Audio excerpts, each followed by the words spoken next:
Buying a leasehold property in Bali is so much more profitable than buying a freehold property. Don't believe me? Let me explain why. Hi everyone, I'm Ratih and today I'm going to explain you why we currently only propose a leasehold opportunities and why it's much better than freehold. So let's dive right in. In Bali, as well as in the rest of Indonesia, property ownership is categorized mainly into two types, leasehold and freehold. So understanding these terms is so much important for anyone who's looking to invest property in Bali. So guys, leasehold means that you do not own the land outright, but you have the right to use the land or any buildings on it for a specific period.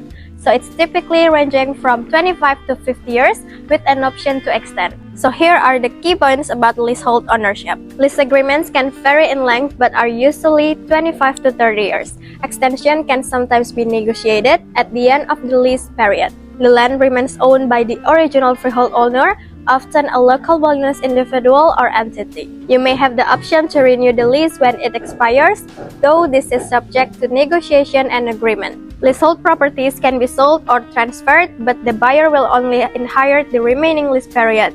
It's called a sublease. Ideal for foreigners, as Indonesian law generally restrict freehold ownership to Indonesian citizens. A leasehold is valid even the owner sells his freehold title to anyone else. The leasehold contract will stay applicable. Now onto freehold. Freehold ownership means you own the land and any structures on it outright and in perpetuity. This is considered the strongest form of the ownership, and here are the key points about freehold ownership.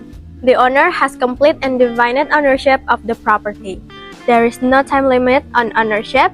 The owner has full rights to sell, lease, or develop the property as they see fit, and Indonesian law restrict freehold ownership to Indonesian citizens.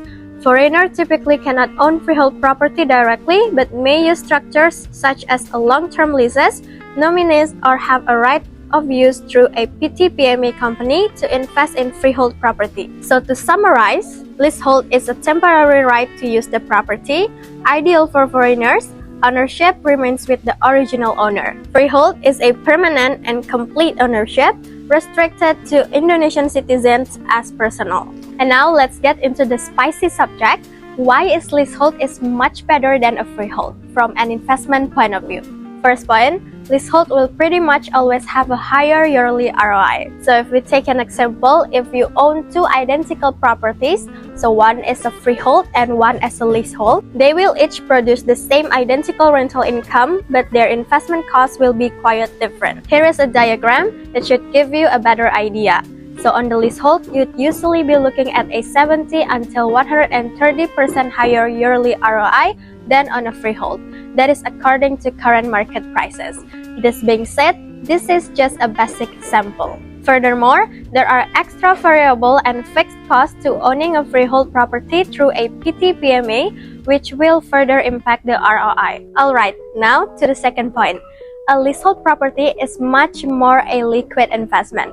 Why? Because it's always be easier to resell or sublease the leasehold property for three reasons.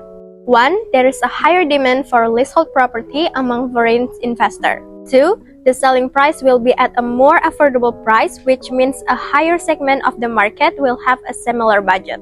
And three, a leasehold property can be held under personal name, which means that it can easily be subleased. However, a freehold property will most likely be under a PT-PME company.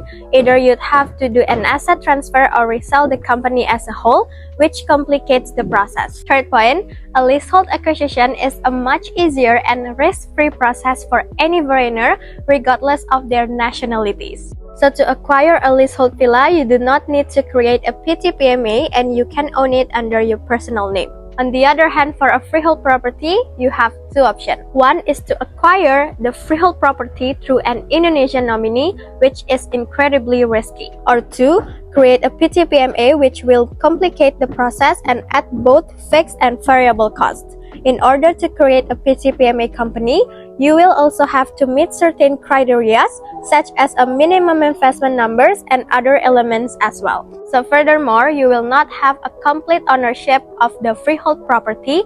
All you will have is the right of use to the property. And for the last point, protecting the Balinese culture. So the Balinese people have an amazing and unique culture that is closely connected to their land and tradition. So it's important that freehold property rights remain exclusive to them to protect this cultural heritage. If foreigners had unrestricted access to own land permanently, it could raise property prices and displace local residents, disrupting the balance of their communities. By keeping these restrictions, we ensure that the Balinese people maintain control over their ancestral lands, preserving their cultural identity for future generations. So to wrap it up, leasehold properties in Bali offer a higher ROI, easier resale opportunities, and a smoother, less risky acquisition process for foreigners. Plus, they help preserve the beautiful Balinese culture by keeping freehold ownership in the hands of the locals. So this is why we think that the leasehold is a better investment opportunity for foreigners. Alright guys, thanks for watching, and if you find this information is helpful, please give it a thumbs up and leave a comment or a question. And don't forget to subscribe our YouTube channel for more content like this. See you next time!